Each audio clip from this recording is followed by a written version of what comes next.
Heyo everybody, Haku here with my live reaction for Boku no Hero Academia, chapter 336, and I think this one is just straight up titled Villain, which is a really great evocative title that that just makes me again more excited to read. And again, I hate that I say excited at the beginning of every reaction video. It's just a habit that's hard to break out of. Like when you record enough videos, it's why basically every YouTuber has a set intro, because there's only so many ways that you can open your video, and when you do a certain amount you just like settle on something, at least for a while. But I am always excited to read. That should be obvious that I'm doing the video, but man, I just hate that habit. That's one habit that really annoys me. But it flows so naturally. But either way, let's just read Hero Academia. What do we got? We have got a color spread. Hello. Is this the hold up. Is this another what am I trying to think of here? Another... No, I guess it's not. I was gonna say another like top 10, because you know how sometimes, or a lot of the time, they'll do like a top 10 character polls character color spread. This kind of feels like it would be the way it's set up, but I don't know who this character on the bottom right is. I think they're maybe a movie character, so this might just be a movie tie-in. Might just be a movie tie-in cover here, but I actually want to look at it. I love some of the some of the animals they use for some of them. So how many characters are there? Are there actually 10? 1, 2, 3, 4, 5, 6, 7, 8, 9, 10. Yeah, there are 10. Is this a top 10 and I'm just blinking out not knowing who the hell this is on the bottom right? With the little bird on their shoulder? Am I just being stupid? I don't know who that is. But I like some of the choices here. Bakugo with the wolf. I wouldn't have really predicted that one, but it's hella cool looking. Like Horikoshi's apparently just godly good at drawing animals. Aizawa with the giant cat's hilarious. Deku with the sheep, or the ram rather, is just perfect. I actually love that as a character animal for him. Hawks with the hawk, fairly obvious one. Then I actually think the snow leopard with Shoto is a really good match. Of course, the turtle with Kirishima, while it isn't what I would have guessed for him, it makes total sense. Horse for Ida is a very obvious one. Parrot for Present Mike is good. And then, of course, Shinso with the smaller cat to be Tiny Aizawa. This might be one of my favorite color spreads or color opening pages, because there are some that are only one page, but they're still really good. And just the fashion of it all. Yeah, I like this one. I like this one a lot. Either way, enough analyzing that. Let's just jump into the actual chapter, and it looks like we have Izuku training with the others. Endeavor taught us that build up and release stuff, but I ain't settling for just one blast. I'm saving up beads of sweat for a barrage of booms all at once. That's what powers my new cluster upgrade, and gives a big boost to every move I've got. It takes a while to heat up enough though, hence the winter costume. Overheating drains me fast, so it's a choice I gotta make. Todoroki's also trying something different. Still figuring it out though, and he's putting his hands together. I think I can control my left side just as well as my right now. In order to achieve a body even Dabi can't burn. Right and left. My entire body is one. They're saying this is gonna be all-out war or whatever, but... Aren't the top two bad guys kinda on the ropes now? And we have Mineta and Kaminari talking. You have Mineta just pulling off more and more of the balls, I guess, to strengthen his scalp like he did before. Yeah, we have to figure out what happened. I forgot about the cliffhanger last time with Hagakure, so we have to figure out what that's all about, too. Plus, we got Gigantomachia tied down and snoozing, right? Can't we make quick work of those villains once we find them? Now we have the title, 336 Villain. There are 3 reasons why that ain't the case. 3 whole reasons in reacting to Bakugo. First, finding them all is unlikely. Sure, the good guys found the Nomu hangar, Shigaraki's hideout, and all their secret labs, but no one's ever tracked down the big bad himself, ever since he lost to All Might. Old Nutsack Face is the world champion at hide and seek. Reason 2, Momo chimes in. Gross, knock it off. Shigaraki's body wasn't even complete last time, while this time our forces have thinned to half their former numbers. Yup, and third, and Bakugo comes back in, they're the ones with the finger on this trigger. Even if he might have lost that search quirk in the battle against the US, they still get to make the opening move. That's why our side's calling up every able body we got. Sheer numbers will give us a chance. If nothing else, we can choose how to enter this fight, hopefully in a way that steers it in our favor. I'd better rejoin the search too. Don't you mean we had better? And we have, Ida. Right, we.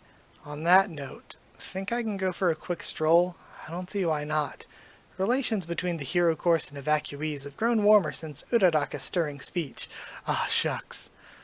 I guess, even with his back against the wall, All for One still got that grin on his face. And now we see the forest and Hagakure.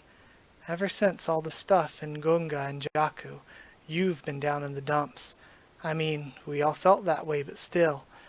You don't have a choice. Another order's just come in from him.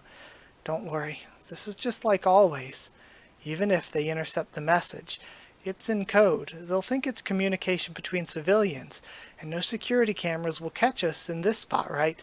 Yes, it's fine, just fine. So I wonder, okay, Hagakure's snooping around and we see 3 silhouettes, so I wonder if actually those 3 are traitors, and Hagakure is actually, again, it was a misleading thing where Hagakure is going to be the one to out the traitor, or maybe they already know who it is and Hagakure's been spying on them. And no security cameras will catch us in this spot, right? It's fine, yes, just fine. I had to wonder why you haven't smiled once since Midoriya came back to us. I was just worried. Everything leading up to Kamino, you always pulled off just what All for One asked. Fail now and he'll kill us. And you know that, Yuga. So again, weird, it was Aoyama. I am so interested to see the backstory now.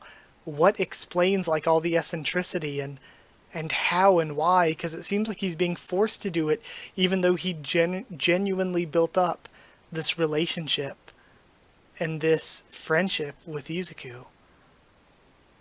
And yeah, man.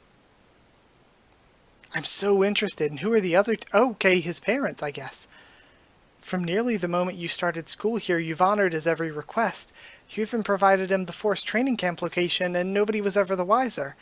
Maman, Papa, but I... You must know, we never wanted any of this, and yet it's too late to turn back. So I wonder if maybe there was something wrong with him as a kid or something, and his parents used All for One in exchange for making him a spy, because like he said, he makes his plans even decades ahead of time. You gotta be kidding me. It can't be true. So yeah, Hagakure figured it out. Aoyama, all this time, we only ever wanted to give you a shot at happiness in life. You want to be the same as others, Yuga? Yeah, because being different is scary. You had no quirk to call your own, so we just wanted to help you fit in, so you could chase your dreams like the rest of them. Okay, so in exchange for this, he got a quirk even though he was meant to be quirkless, and this ties him even more deeply into what was going on with Izuku. Man, this is actually, I actually think that's whether, instead of him having a dangerous or a bad quirk and having it switched out for something else, I actually like that he was quirkless, because again, it's really good writing in that it ties all the way back in to what's been going on with Izuku. We never would have done it if we'd known how this would play out. We never would have had All for One give you a quirk. But we're in too deep now. Now that he has this hold over us, there's no running from All for One. And he cries even more. I've got to find someone. A teacher, anyone.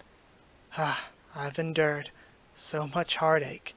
I had to play my part right to avoid suspicion, always putting on a brave face to smother my guilty conscience. When All for One was finally caught in Kamino, for a moment I mistakenly let myself believe. I love, again, bringing this tiny panel all the way back in. Maybe, that just maybe, I was free to have true friends and put an end to my acting. Oh, Yuga, please forgive us. Forgive your loving parents for being such fools. Mama and Papa, I always wanted to protect you. I cannot let him kill you. Yuga, please, we're begging you. You have to save us, Yuga. So again, this is so good. He has to be the traitor in order to protect his parents. I love the way this is being justified. And then we see them reacting as Izuku and Hagakure walk up. Okay, so Hagakure met Izuku. Hagakure just told me what she heard. That the traitor in our midst is you, Aoyama. What nonsense! How ridiculous! The girl must have misheard. So this is actually interesting. If they play their cards right, they could use Aoyama to their advantage. Instead of turning on him or treating him like shit, they could say, we get the situation you're in, now help us. Midoriya. Oh, Midoriya. I was the only one who couldn't say a word to you. In that moment, only I was silent. Oh man, and so much of this, him not smiling since Izuku came back, him being the only one not to say anything during that whole exchange. Wow, that was really, really well foreshadowed. And now, Horikoshi's just flexing that, oh yeah, this is what this meant, and this is what that meant. Aoyama, stop. I can't take it, not from you. You've been looking so gloomy lately. Only you. I thought something must be wrong, so I came out here looking for you. And he looks up. Yes, only me. I've always wanted to feel equal. At USJ, Yuga no. And then, in the forest. Each time I led them to us. Do you hear me, Midoriya? I am a despicable villain. And the cheese piece is spelling out I know. Man. Man, I got chills. That was such a good chapter. Both that and One Piece this week were so good. That was really, really good. That was really good. Again, I think the big way to pull off a twist or a traitor or anything like that is to give some really good justification for why, and also, very importantly, for how did they do this? How did they not get caught? How does this make sense? How was it all led up and been this person? And I think Horikoshi did a good job of making it make sense, both from a motive standpoint and from a possibility standpoint. And also, importantly, I think, making me still care about Aoyama and still feel for him. He is very much not a villain. He's a victim in all of this. And I think, again, instead of ostracizing him, treating him like crap, being like, oh, you betrayed us, we're going to treat you terribly, lock you up and all this, they should say, we know that you're being forced to do this to protect your just use your logic for a second. I hate so often in movies and TV shows and anything else when it's just use your brain, rub a couple brain cells together for just a moment.